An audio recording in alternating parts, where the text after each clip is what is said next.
Y las rápidas de 4 a 6. Finalmente, las intermedias de 12 a 14 horas. Por eso es de que estas, ¿cuántas veces al día se deben usar?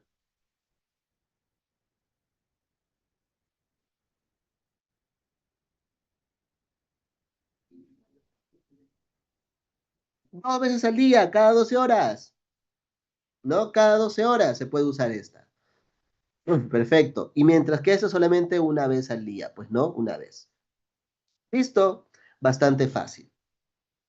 Tenemos el uso de palabras clave, que son prácticamente, eh, pues, los fármacos que solemos dar, ¿no? La biguanidas, también llamada metformina. Metformina. Aquí, doctores, ¿cuál es el órgano blanco de la metformina? ¿A dónde va la metformina?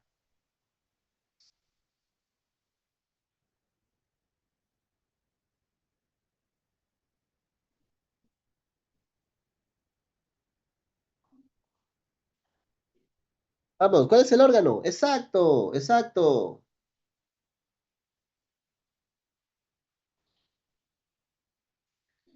Hígado, muy bien, hígado. Oye, ¿cuál es la función del hígado? Fácil, disminuye la gluconeogénesis hepática. Doc, yo sé que hay efectos adversos, exacto. El efecto adverso más frecuente son los gastrointestinales, náuseas, vómitos, estreñimiento. El más severo es la acidosis láctica. En este caso, doctores, en este caso, doctores, la metformina no se suele usar en pacientes críticos, justamente porque tenemos riesgo tener, de tener qué, de tener qué, acidosis, ¿no? Acidosis, y le vamos a empeorar la acidosis. Por lo tanto, bueno, al menos en mi hospital tienen como regla, todo paciente crítico o todo paciente hospitalizado diabético se utiliza insulina. Y luego ya cuando sale de estado crítico ya podemos iniciar metformina, pero ya normalmente para el alta. Eh, la contraindicación para la metformina, doctores, es toda aquella insuficiencia de algún órgano, ¿de acuerdo? Entonces, hay que tener en cuenta eso. Bueno, chicos, mm. Ahora, hablamos de las sulfonilurias. Dime los dos nombres de las sulfonilurias, doctores. ¿Cuáles son las dos sulfonilurias más frecuentes? Más frecuentes. La glibenclamida y el glimepiride. ¿Cuál es el órgano? Diana, el páncreas. ¿Y cuál es la función? Aumenta secreción de insulina. Insulina. ¿De acuerdo? Mm. Muy bien, muy bien,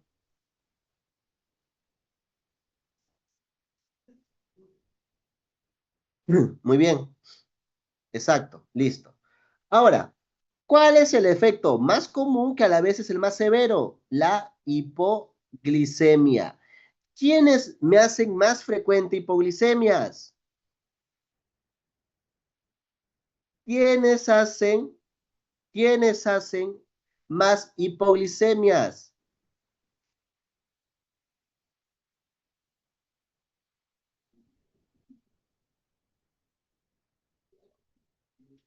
Chicos, ¿qué pacientes hacen más hipoglicemias?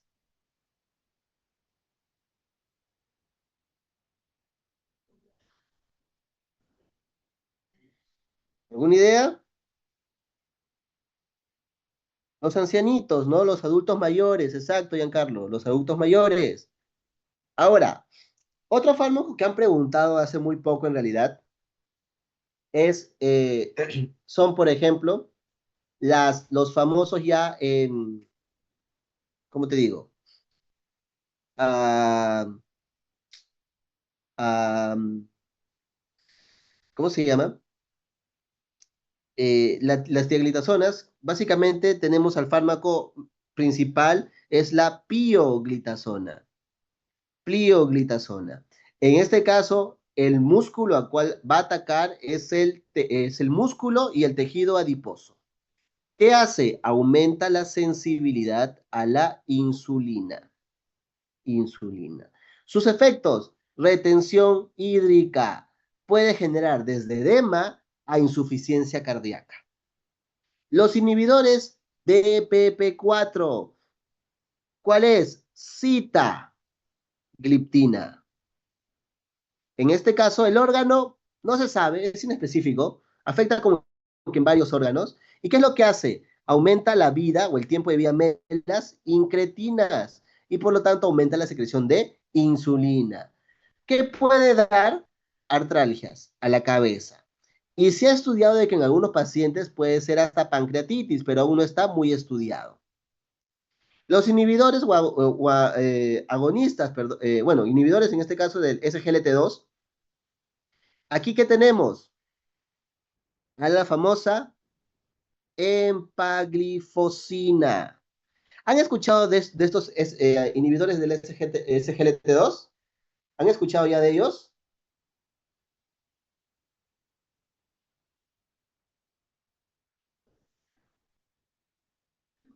¿Han escuchado ya de ellos?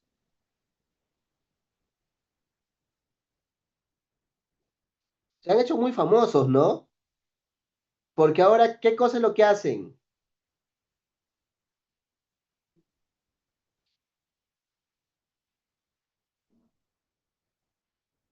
¿Para qué sirve?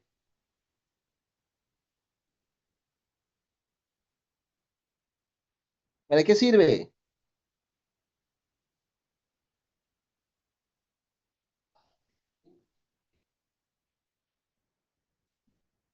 Exacto, ahora sirve también para lo que es insuficiencia cardíaca, remodelación cardíaca, nos ayuda a generar un mayor.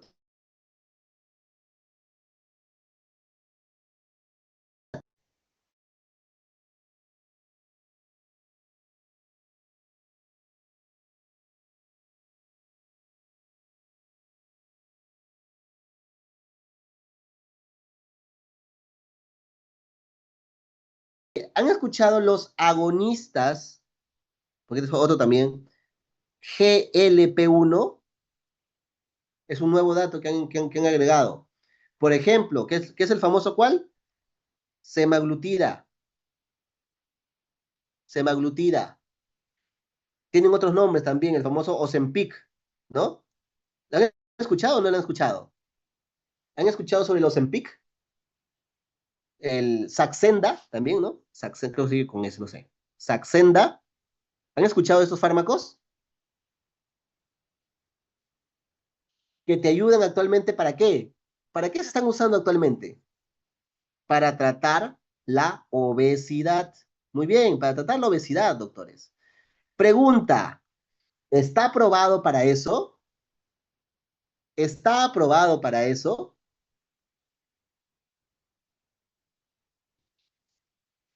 Aunque no lo creas, hasta hace unas semanas la FDA ya lo aprobó. Sí es. Sin mentirte, hace 3, 4 semanas habrán sido. La FDA aprobó el uso de Ozempic, Saxenda para la baja de peso, ¿no? Tratamiento de obesidad.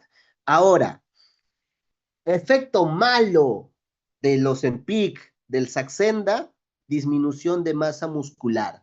¿Has escuchado hablar, bueno, aquí no obviamente, pero en Gringolandia, se hablaba mucho de la Ozempic Face? Búscalo en internet, Ozempic Face, y te va a salir cómo a la gente se le caían los cachetes, ¿no? ¿Por qué? Porque generaba disminución de masa muscular. Entonces, eso hacía que, pues, por así decirlo, pues tenía una cara un poco más delgada, pero como que caída, ¿me entiendes? ¿Y cuál era el error que se cometía aquí? El no consumo de proteínas, ¿de acuerdo? Proteínas. Los pacientes que reciben Ozempic, Saxenda, deben recibir proteínas prácticamente todo el bendito día, ¿de acuerdo? Todo el bendito día deben recibir proteínas. Tengan en cuenta eso. Ahora, Ahora, oye, si yo tengo glucosa mayor de 300 o glicosilada mayor de 10, no, 9% actualmente,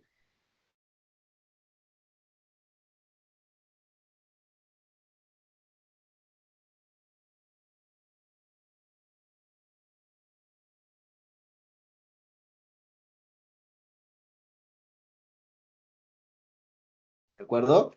Tienen que tener en cuenta eso. ¿Cuál? Ya el que le convenga, el que sea un poco mejor para cada paciente.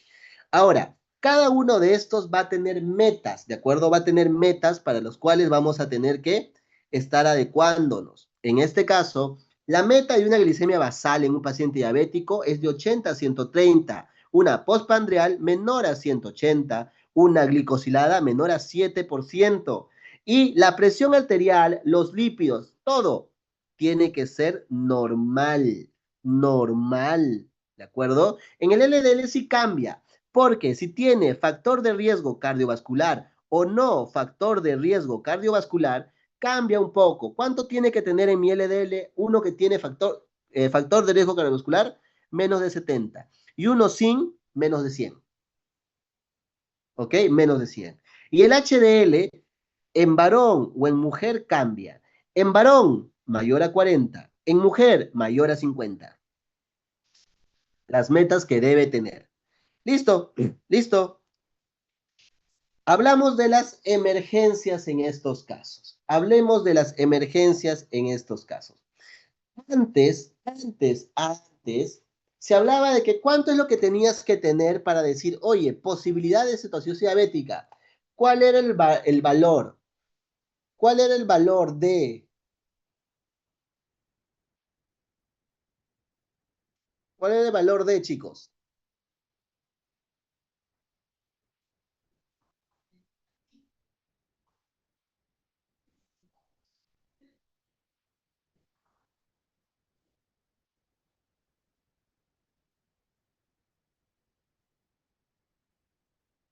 Chicos,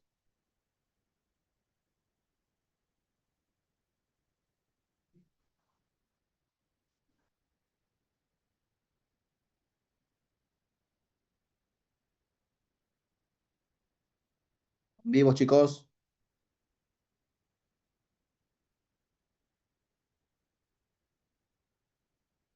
¿Cuánto es lo que se necesita para decir, oye, posibilidad de cetosis diabética?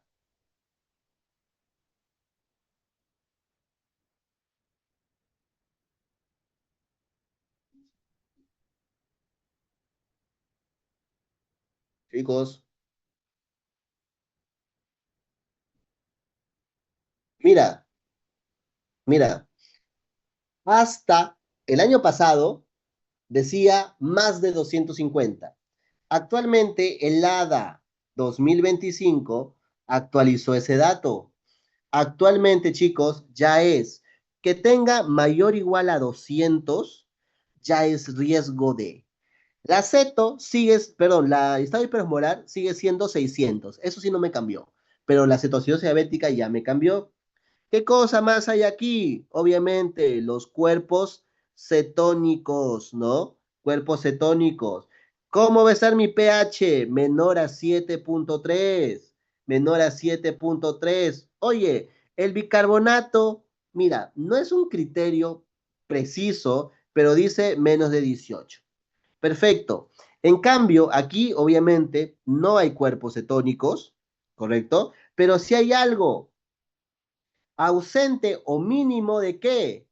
Beta hidroxibutirato. ¿Lo mides? Obviamente no, ¿verdad? No. Tu pH mayor a 7.3, aquí no hay alteración. Tu bicarbonato mayor a 15. Pero aquí te cambia algo. La osmolaridad, aquí, ok. Pero aquí la osmolaridad sí está alterada, mayor a 300. Mayor a 300.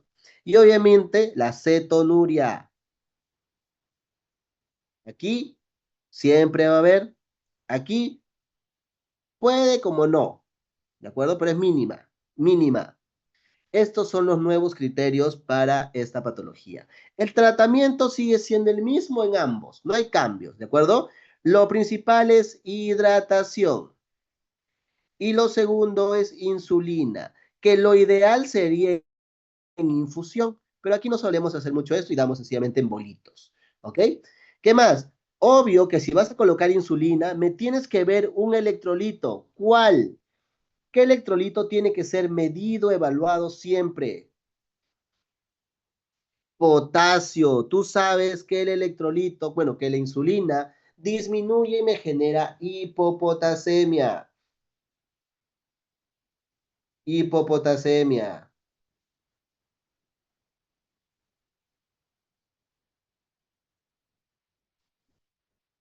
Muy bien, muy bien. ¿Listo? Hablemos ahora, doctores, sobre la enfermedad tiroidea. ¿De acuerdo? La enfermedad tiroidea, otra de las preguntas más hechas, prácticamente las más importantes, las estamos viendo en este momento. ¿De acuerdo? Porque después ya hablamos, por ejemplo, de Cushing, de ese tipo de cosas que han venido, pero sí, son muchísimo menores. ¿De acuerdo? Lo que yo quiero que más te lleves el día de hoy es enfermedad tiroidea y diabetes mellitus. Ahora, con lo que respecta a la función de las hormonas tiroideas, ¿qué hace en el metabolismo basal? Me lo acelera, me lo sube, ¿no? Todo lo genera. ¿Hay qué cosa? Mayor consumo de oxígeno, mayor producción de calor. Por lo tanto, va a tener hipertermia en algunos casos, ¿verdad? ¿Qué más? En los carbohidratos, ¿qué va a hacer? Me aumenta la gluconeogénesis. Y si hace esto, tiene un efecto hiperglicemiante. Muy bien, lo acabamos de ver, ¿ah? Proteínas, aumenta el recambio proteico. Lípidos, aumenta la lipólisis. Y sistema central, básicamente desarrollo a la cabeza. Y en el sistema digestivo, adecuada eh, peristaltismo, peristaltismo. Y obviamente el aumento del jugo gástrico también lo hace, ¿de acuerdo? Características. Ahora, nosotros tenemos que tener las definiciones bien claras, ¿de acuerdo? Definiciones bien claras. ¿Qué es una tirotoxicosis? Es la máxima expresión de síntomas. El hipertiroidismo, ojo, máxima expresión de síntomas, o mejor dicho, vamos a colocarlo mejor. Es la clínica producida por aumento de T3 y T4. Recuerda que la T3 es la más activa, ¿ok? Pero solamente está en un 20%, porque la T4 ocupa el 80% de las hormonas tiroideas general. ¿De acuerdo? ¿Qué más? Oye, cuando hablamos de hipertiroidismo, es la clínica por hiperfunción de la glándula tiroidea. Mientras que la tormenta tiroidea es básicamente, o sea, literalmente es la máxima expresión de la clínica. Clínica de hipertiroidismo, pero severo. Aquí tenemos unas características muy fundamentales. La primera es la alteración del sensorio, hipertermia, incluso puede llegar a arritmias y a la disfunción gastrointestinal. El alma se le va por el water, literalmente. En el caso del hipertiroidismo, tenemos palabras clave que siempre nos colocan, ¿no? La famosa intolerancia al calor, que tiene bochornos, la piel caliente, puede haber diarrea, fatiga, tremor distal, taquicardias, los reflejos súper aumentados, ¿no? Súper aumentados. En este caso, en este caso, ¿qué es lo que solemos ver aquí?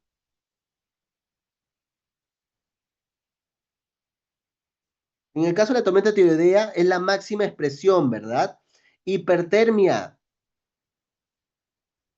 hipertermia, la disfunción gastrointestinal, alteración del sensorio, incluso llegar a arritmias. ¿Cuál es la fórmula? Siempre te colocan piel caliente. Y ves clínica acelerada de todo. Todo sube, todo aumenta. Muy bien,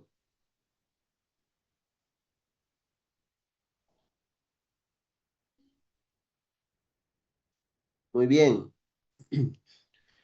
Con lo que respecta al hipertiroidismo, chicos, ¿qué tenemos aquí? El hipertiroidismo básicamente son dos patologías a la cabeza que tienes que recordar.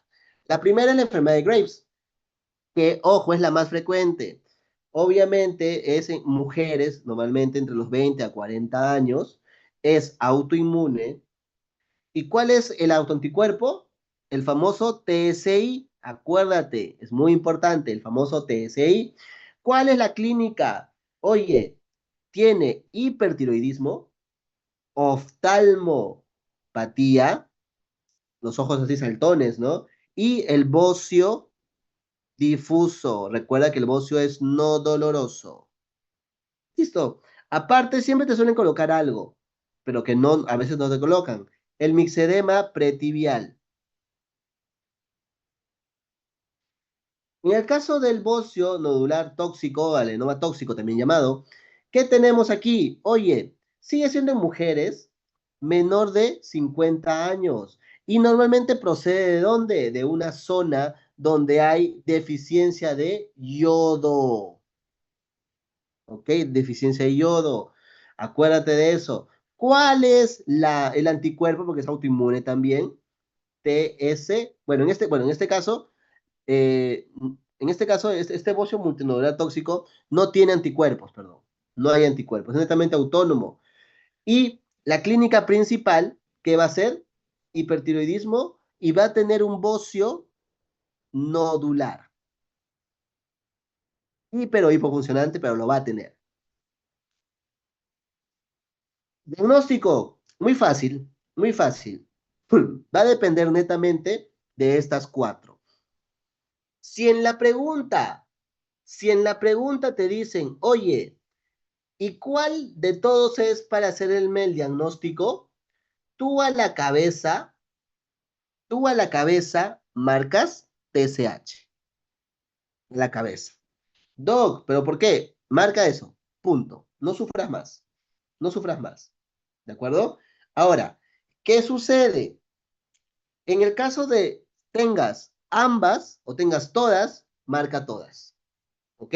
Mientras más tengas, mejor. Mientras más tengas, mejor. Pero a veces no te colocan, pero la principal es la TSH.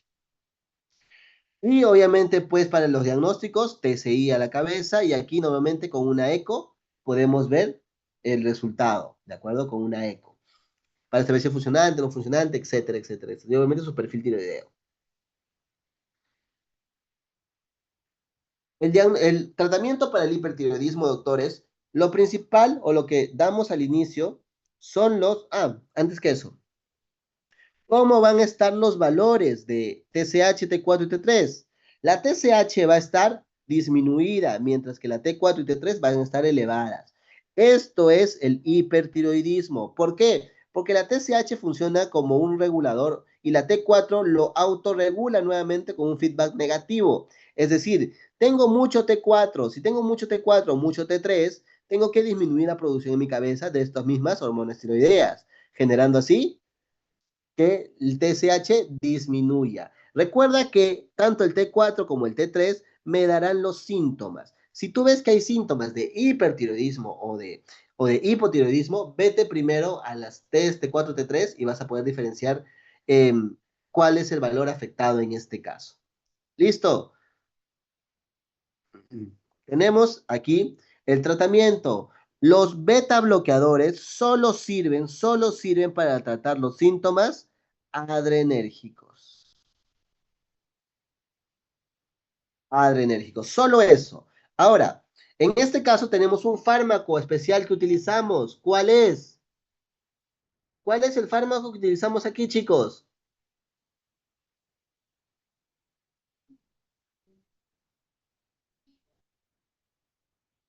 Chicos, ¿qué fármaco se utiliza?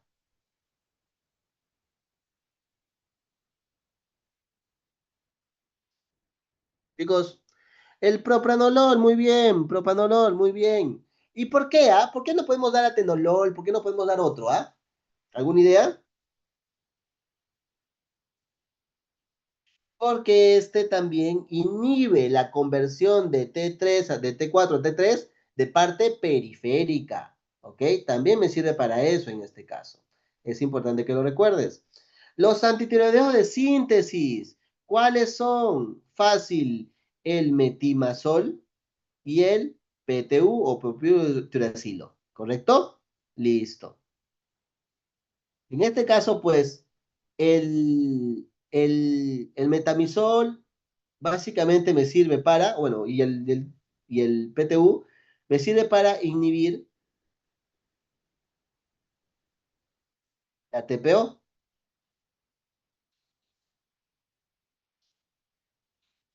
¿de acuerdo? Estos anticuerpos son los que tenemos que, bueno, actúan contra lo que es los fármacos. El fármaco actúa contra estos anticuerpos. ¿Listo? Perfecto. Ahora, ahora, em, tenemos el yodo. Ojo, es radioactivo. ¿En qué pacientes no deberíamos darlo? Lógico, constante.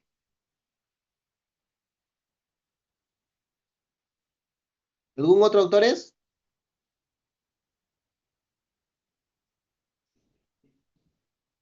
Chicos,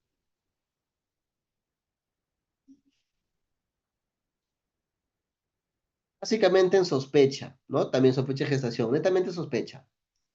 Y quirúrgicos, ¿cuándo? Básicamente cuando es enorme, cuando es muy grande y no se puede bajar con fármacos. La tormenta, pues obviamente se hace con la medición de hormonas tiroideas.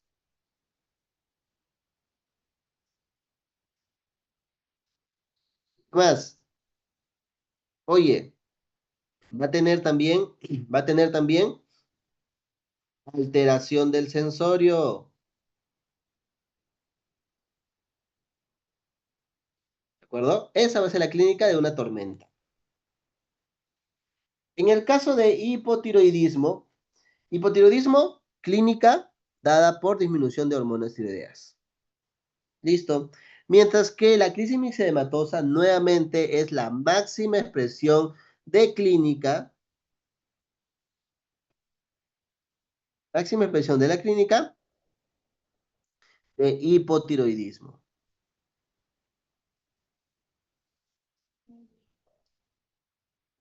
¿Ok? Listo. Bastante fácil, no hubo misterio.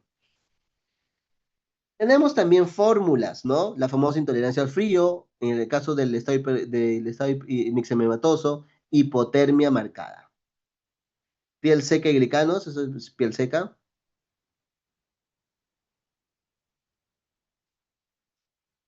Mira, puede generar estreñimiento, fatiga, debilidad muscular, astenia, bradicardia y los reflejos, más o menos, más o menos. Fórmula, en este caso, vas a encontrar que el paciente está muy lento, tiene una bradicinesia, ¿de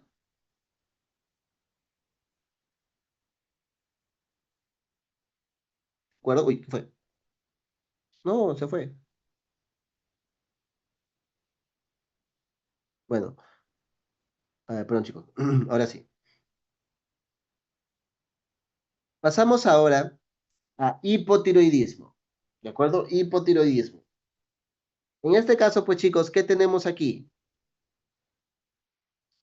¿Qué tenemos aquí? Uno, Hashimoto, ¿no? A la cabeza. ¿Qué anticuerpo es el que se ve metido aquí? Anti-TPO. Muy bien. El bocio endémico, déficit de yodo. Déficit de yodo. Que ojo, si este no se trata, me va a generar el famoso cretinismo, obviamente, en los niños, ¿no? En los niños. ¿Cuál es? ¿Cómo se ve el cretinismo?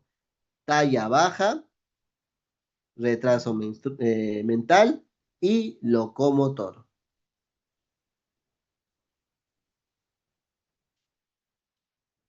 ¿Ok?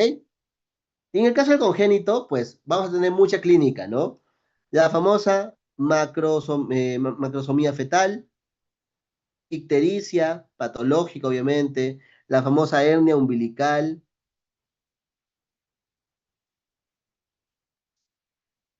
más fontanela amplia,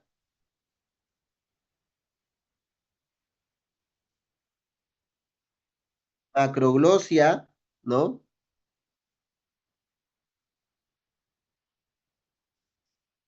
¿Qué más, chicos? Llanto ronco.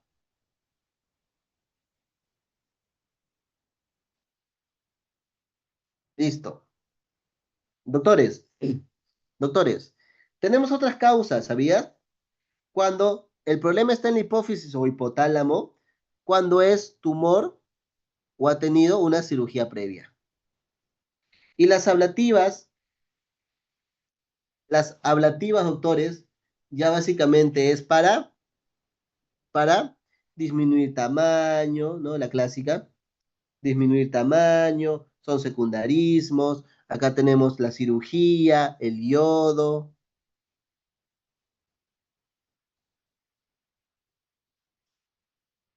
¿listo? ¿Vamos hasta ahí, chicos? ¿Vamos hasta ahí?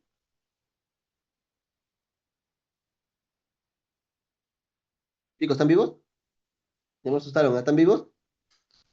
Sí, doctor. Listo. Oye, chicos, déme 3 segunditos para traer un vaso de agua, por favor. 3 segundos.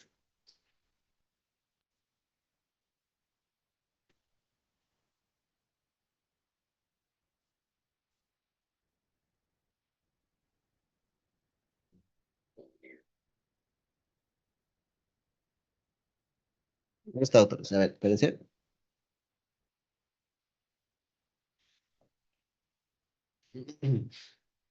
Ahora, hablemos sobre hipotiroidismos y los tipos de hipotiroidismos que hay. Recuerda muy bien que yo te dije, oye, la clínica, ¿quién la va a dar? ¿Qué hormona me va a dar la clínica finalmente?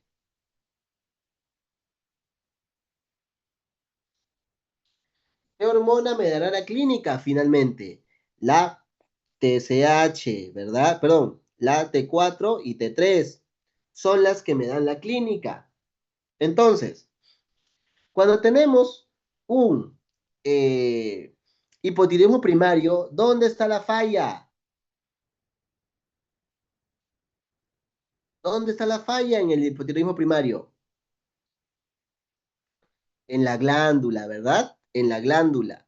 ¿Qué es lo que sucede? La TSH va a estar aumentada, pero mi T4 va a estar disminuida. Porque a pesar de que yo le estoy dando, mi cerebro le da TSH, mi glándula no produce T4, T3. Ah, listo. En el secundarismo, ¿dónde es el problema? En mi cerebro.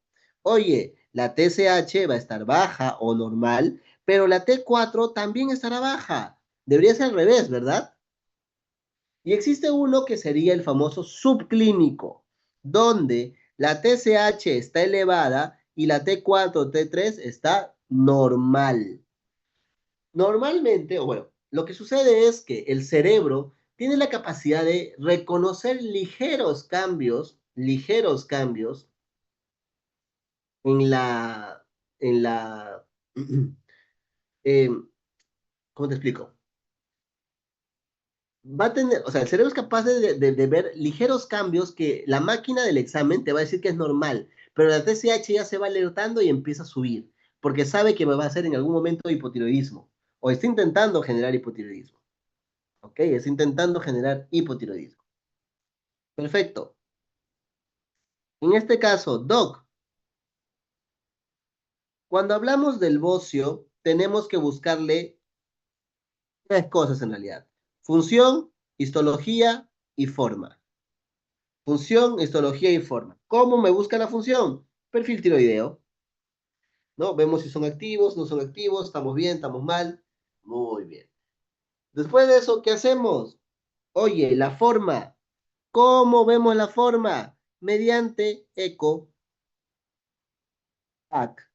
¿Cuál es mejor? La eco. La eco. En este caso, doctores, ¿qué es lo que se debe ver? ¿Un TAC o una resonancia magnética? ¿Ok? TAC y una resonancia magnética. Em, Finalmente, pues la histología que se hace por biopsia de aspiración con aguja fina.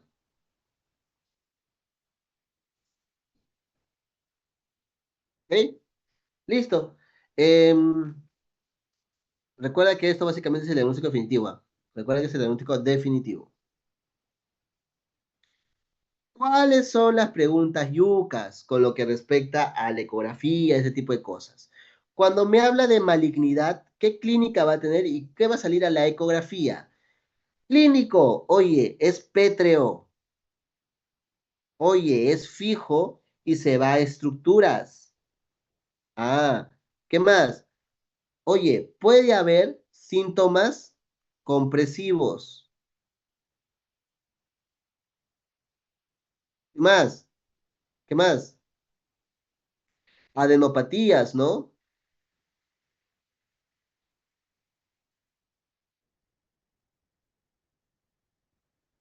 A ver, ya. ¿Qué más?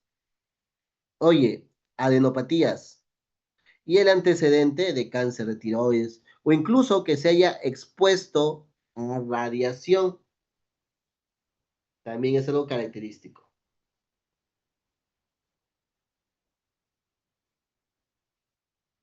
Y en la ecografía, doctores, ¿qué se va a ver? Es sólido, hipoecogénico,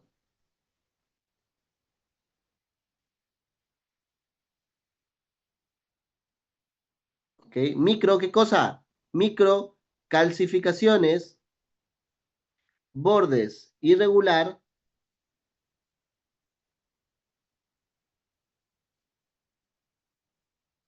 ¿y qué más? Una característica muy importante es que sea más alto que ancho,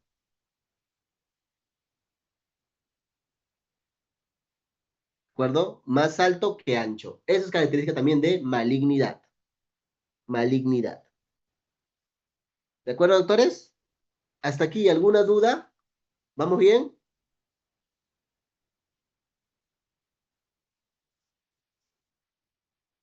¿Vamos bien? Listo. Mira, hablemos del cáncer de tiroides. Cosas súper básicas, no quiero que te compliques, no va a ser muy complejo en realidad. En el cáncer de tiroides, doctores, recuerda que el papilar, folicular, incluso el anaplásico, ¿de dónde nacen? De la célula folicular. ¿Ok? ¿De dónde sale el medular? De la célula parafolicular. Y, oye, ¿se ve asociado a linfomas? ¿Cuál es el que se ve asociado normalmente a linfomas?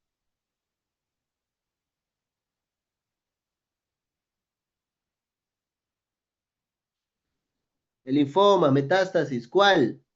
El folicular. ¿De acuerdo? El folicular. Doc, ¿hay algún marcador?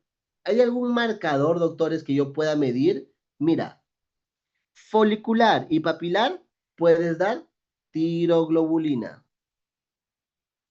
Sin embargo, el anaplásico no tiene.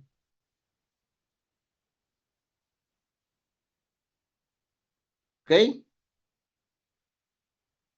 Listo, perfecto.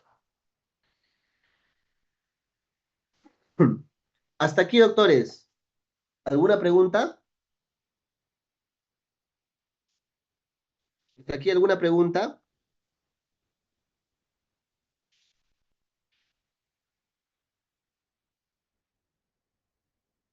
Avanzo con todo entonces. Listo. Ok, entonces vamos a avanzar ahora. Hablemos del síndrome de Cushing. El síndrome de Cushing, chicos, tiene características de que, como definición, ¿cuál es? Clínica producida por exceso de...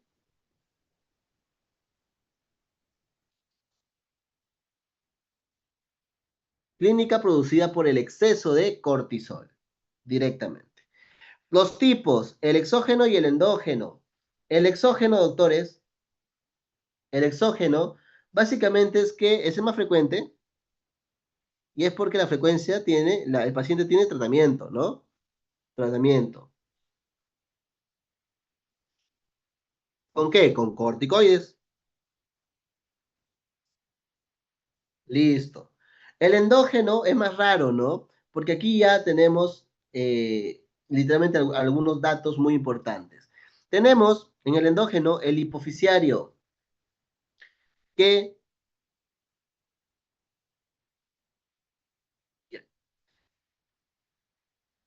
en este caso el hipofisiario, doctores, me va a dar o va a generar lo que es producción de ACTH.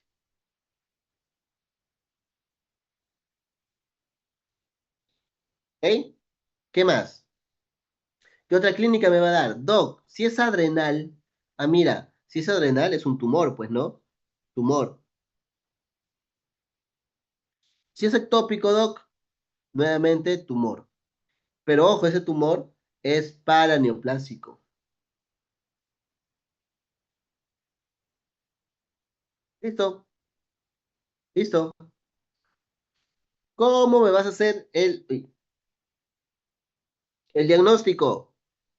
El diagnóstico tiene partes. Un ratito, un ratito.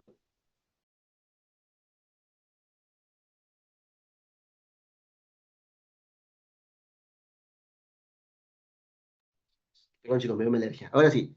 El diagnóstico de síndrome de Cushing tiene partes. Uno que es sindrómico, etiológico y por localización. El sindrómico básicamente me solicita tres exámenes, ¿de acuerdo? El cortisol libre en orina, el cortisol salival nocturno y el test de DEXA 1, ¿de acuerdo? Uno. El etiológico me pide dos exámenes, ACTH.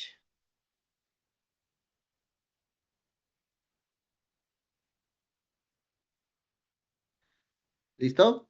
¿Qué sucede si la ACTH está disminuida o está aumentada? Si está disminuida, adrenal. Si está aumentada, hipofisiario o ectópico. Para esto, para diferenciar entre cada uno de estos, se hace el test DEXA 8, donde si sale alto, ectópico. Y si está bajo o si sale negativo, ¿en qué se piensa? Tópico.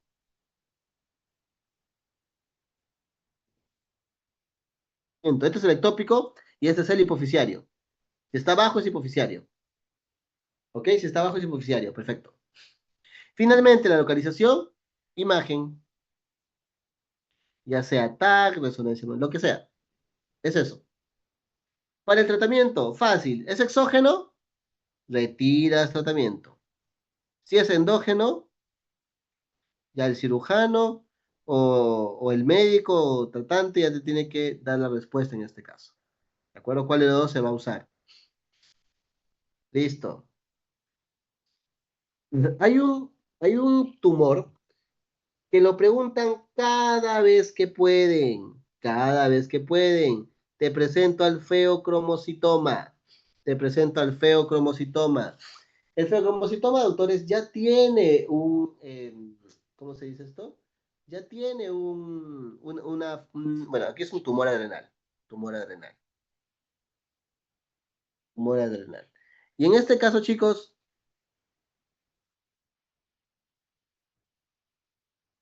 a ver, ¿cuál es la clínica del feocromocitoma? Tiene una triada. ¿Cuál es su triada?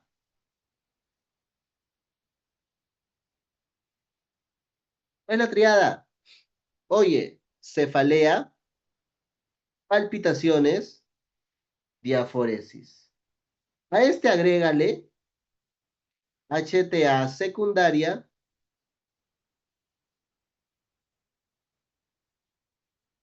que no resuelve con tratamiento. ¿Ok? Listo. Diagnóstico. Fácil, doc. Metanefrinas en orina. O también, ¿qué cosa?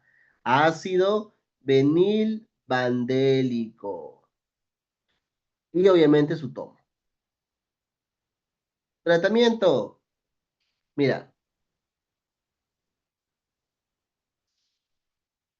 mira. Si hablamos, si hablamos, que en este caso vamos a iniciar con lo que es tratamiento, lo primero que se tiene que hacer siempre son los bloqueos adrenérgicos. Un bloqueo adrenérgico. Ahora, una vez que bloqueas, ¿cuál sería tu siguiente paso? Ya es quirúrgico. Ya es quirúrgico. ¿Qué, chicos? Así estamos bien, ¿no?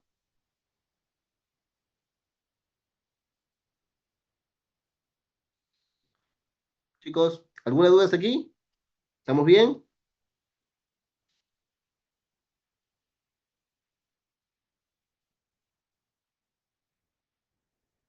Listo. Hablemos sobre la hiperprolactinemia. Hiperprolactinemia. Causas, oye, gestación, fármacos. En este caso, por ejemplo, tenemos los antipsicóticos, los ACOs, haloperidol, antagonista de la dopamina también. ¿Cuál otro? Prolactinoma. Recuerda que si es, normalmente los prolactinomas son más de 100 en prolactina, ahí sospecharíamos de un macroadenoma, que es un prolactinoma, ¿verdad? Y finalmente, ¿cuál es el otro motivo?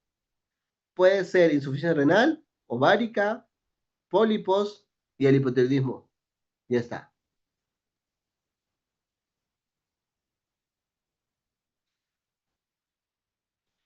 Ok.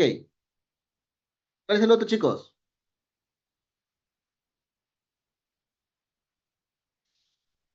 Otros, vamos a poner, ¿ya? Otros. Aquí está, pues, insuficiencia renal, hepática, ovario poliquístico, también puede generar esto. ¿De acuerdo? Clínica. Oye, en las mujeres, pues le va a generar, ¿qué cosa? Prolactinemia. Mientras que en los hombres, ¿cuál crees que será la primera clínica en los hombres?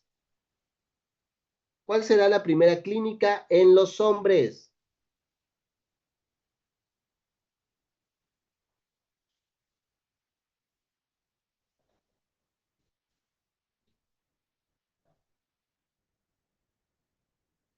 Chicos,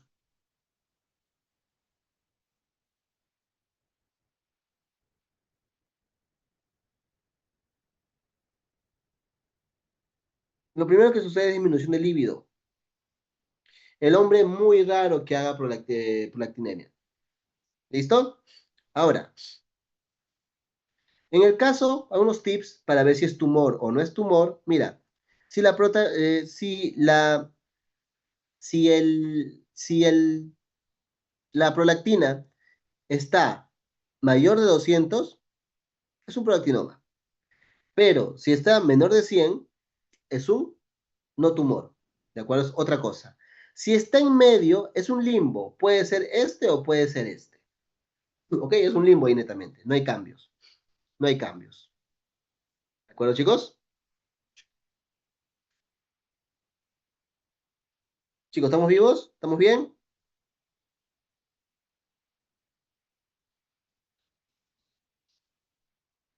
Listo. Finalmente, hablemos de la dislipidemias. ¿Ok? Dislipidemias. En este caso vamos a hablar algo bastante básico en realidad. No quiero que sufras mucho. No quiero que te traumes con dislipidemias. Básicamente vamos a tener aquí las preguntas directas que van a hacer. Oye, con lo que respecta al colesterol, por ejemplo, al colesterol, hablemos netamente, repito, hablemos netamente de los valores que va a tener. ¿Cuándo hablamos de hipercolesterolemia, doctores?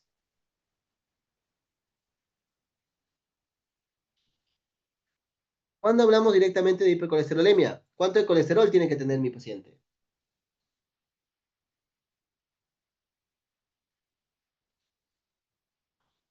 Chicos, recuerda que el valor anormal mayor o igual a 200. En triglicéridos, mayor o igual a 150. Y cuando es mixta es cuando me ha afectado lo que es colesterol más triglicéridos. Listo. Doc, tratamiento para la colesterolemia netamente. Atorva. Cualquier estatina. Cualquier estatina. Doc, ¿y cuál es mejor? Todos los estudios dicen que es exactamente igual. En la hipertrigliceridemia, doctores, ¿qué tenemos? Oye, aquí, ¿qué podemos dar? Normalmente damos genfibrosilo, suele ser mejor, pero este genfibrosilo no ayuda mucho a al valor de colesterol, ¿de acuerdo? Netamente se centra en la parte de triglicéridos. Y la mixta, ¿podemos mezclar atorva más genfibrosilo? Pregunta, ¿podemos mezclarlos? ¿Riesgo de qué tenemos si mezclamos esto?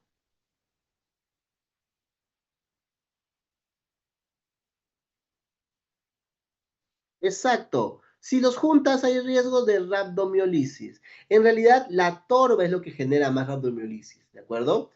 ¿Qué es lo que se hace en este caso? Vemos cuál está más alto y elegimos uno de los dos.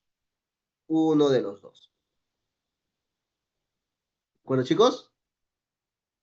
Ok. Doctores, eso es lo que respecta al menos con las preguntas más, bueno, más hechas con lo que